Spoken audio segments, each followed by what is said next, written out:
Hello, my name is Joshua Ray, and this video is all about problem solving. I had a problem. People said my attire was bland, so I solved that problem by buying this awesome shirt. What is problem solving? Problem solving is defined as the process of finding solutions to difficult or challenging issues. According to John C. Maxwell's 21 indispensable qualities of a leader, there are 5 demonstrable qualities that good leaders have as it pertains to problem solving. Those qualities are: they anticipate problems, they accept the truth, they see the bigger picture, they handle one thing at a time, and 5, they don't give up even if a problem is especially challenging. I recently had to demonstrate my problem solving abilities. This semester we had to do an eco-friendly class project, and it was stressful for me because I had so many things going on. I had medical issues to deal with, I had family problems going on, I had work-related stuff, and trying to find time to complete everything was a bit stressful. Um, but I was able to calm down, take a deep breath, look at the big picture, look at all the obstacles, organize myself, and just take it one step at a time. Regardless of how difficult a particular assignment may have been, um, following those steps allowed me to complete the entire project with my group and have a successful project. How to become a better problem solver. One thing I would like to leave with my audience is a simple way to improve your problem solving skills, and that is to follow the ideal method. The ideal method is very simple. You just follow the 5 simple steps and it will make you a better problem solver. I stands for identify the issue. D stands for define the obstacles. E stands for examine your options. A stands for act. You have to actually do something. And L stands for look back for improvements. Basically, look back at the problem you had and how you solved it and see if there are ways you can change to improve the way you handled the problem for future instances. In conclusion, the best tool you have when it comes to problem solving is your attitude. A positive attitude will always help you become a better problem solver. So, I hope you've enjoyed this presentation, and I hope you can use this information to help you solve life's daily obstacles. Thanks.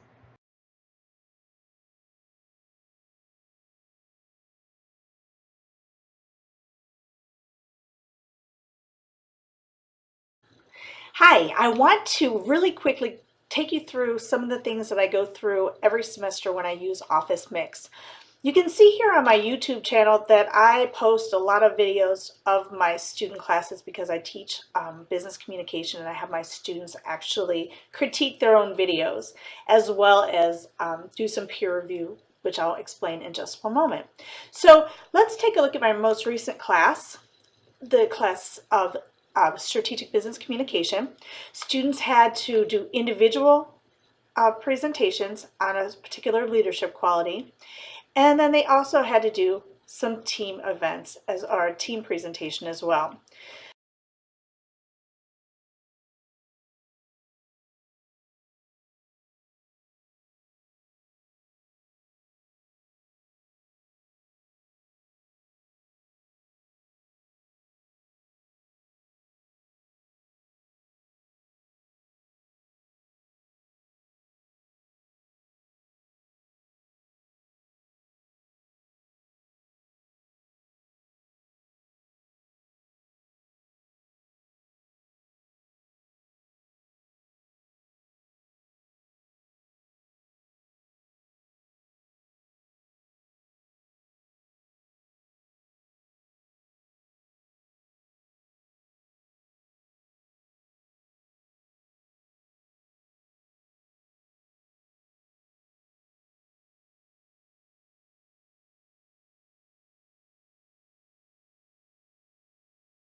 quickly this team project. So if you notice here, this team project, there's the first speaker, here's the second speaker, here's the third speaker, and then here's the fourth speaker. Each student can take their slides, work on their slides at home at their own location, and then you as a professor can tie it all together. Usually I personally tie it all together so that I can put it on the website so it's easy to find. This way students can't take it down if I wanted to show it in future semesters, things like that. So when you take a look here, I wanted to show you, for example, this slide. And here's the recording, and then I'm going to show you how she did it. Mornings. How many of you have stood in the shower contemplating life, your day's agenda, the upcoming weekend's activities, and completely lost track of time? I know I have on more occasions than I care to admit. Okay, so what she did was she went into Office Mix, she went into slide recording. When you go into slide recording,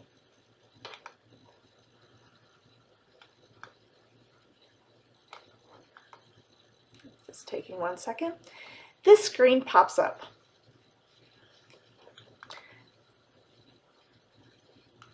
In the screen, it actually has a slide that you're recording because it's individual slides that you're recording on.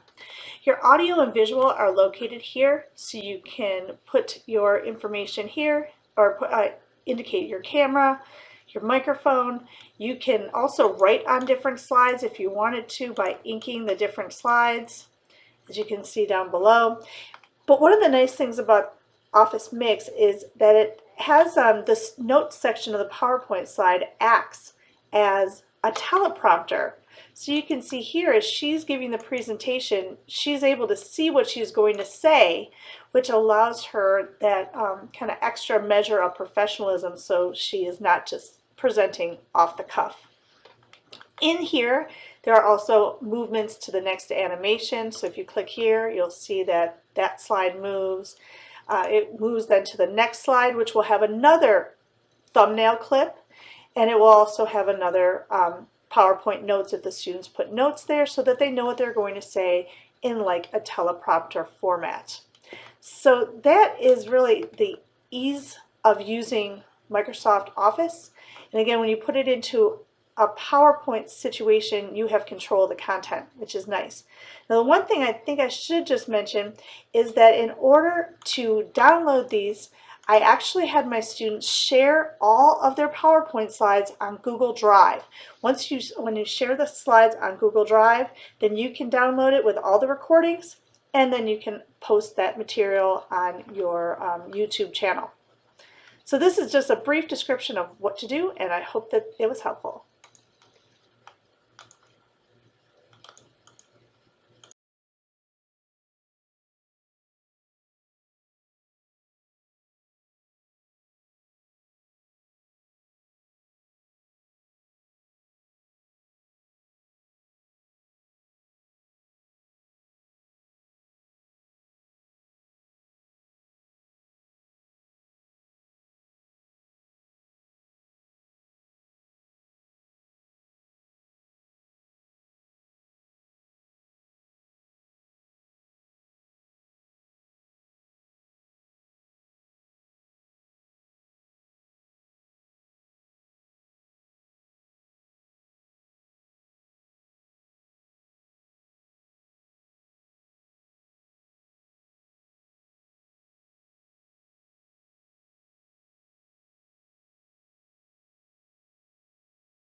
So this is a screen recording of a screen recording. So as you know, I just ended that video telling you about YouTube and posting to Google Drive. That video saved to my file. So you can see here, this is the PowerPoint that I'm currently working in, that you guys are currently watching. It inserts itself. Hi, I want to really... It can play. You can resize it so that you can make it more custom to what you need to do.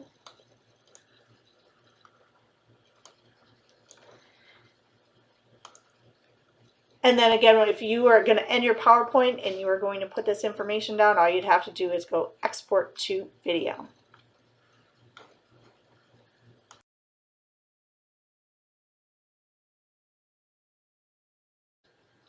Okay, there's one more thing that I want to show you. Now remember those questions that I just showed you on this slideshow? This is what they look like when you actually create them. So this question of tell me how you feel about faculty development opportunities,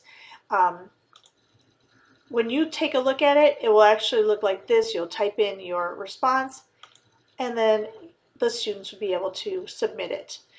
The other slide that had to do with multiple choice or true false questions, you can do a lot of different things like single choice only, multiple choices, shuffle answers, allow retry, limit attempts. So when the question of faculty development opportunities are, and they have these choices, the correct choice which you set would be interesting and engaging, and I hope this is. The next question that we went over are the polling questions. The polling questions also allow for single or multiple choices, and you can add the questions or any of the information that you'd like. So now that you know how to create these questions briefly, what I'm going to show you is I'm going to show you what happens when you upload Office Mix to your actual My Office Mixes. So if you take a look here on the presentation, there's this button here called My Mixes and Upload to Office Mix. When you're doing these questions, you're going to upload to Office Mix so that you can provide your students with a link so that you can get the responses from their questions instead of creating a YouTube video. So as I was just mentioning, when you do that, you upload it. You'll give it a title, you'll give it a description, what you want your students to see, you'll give them permissions and sharing, and they will give you a link. And this link is something that you would upload into CourseDen or you would upload into maybe an email so that the students would be able to look at it. So once they look at it, this is the best part of it, you'll be able to see all these different analytics. You'll be able to see each of the slides that were in your PowerPoint, how many people looked at it, how many views, the average time spent. So in this PowerPoint deck, I have this slide here, how are you going to get attention? I have the instructions. I see that 9 visitors showed up, there were 11 views, and the average time spent was 1 minute and 27 seconds. So if you click on this more, it will actually show you exactly who responded to this question, how long it took. And so if you have students saying, oh, your assignments are so long and time consuming, you can actually see how much time they spent. Okay, so going back to the analytics one more time, you can look at it by slides, but you can also take a look at this by visitors. So you can see here that of the students that visited this site with the slides, I had 13 visitors, 25 views. I had 2 quizzes or polls, and you can see how much time was spent and the percentage that were complete. And then finally, by exercise, and this is where you would actually take the information and see if the information that you wanted them to respond to was correct, and they would give you indication if you're doing a true false question and not an open response like this current assignment. It would actually give you the percentage correct and incorrect. So those are some of the details about creating your Office Mix, and hopefully you'll be intrigued and maybe try this on your own.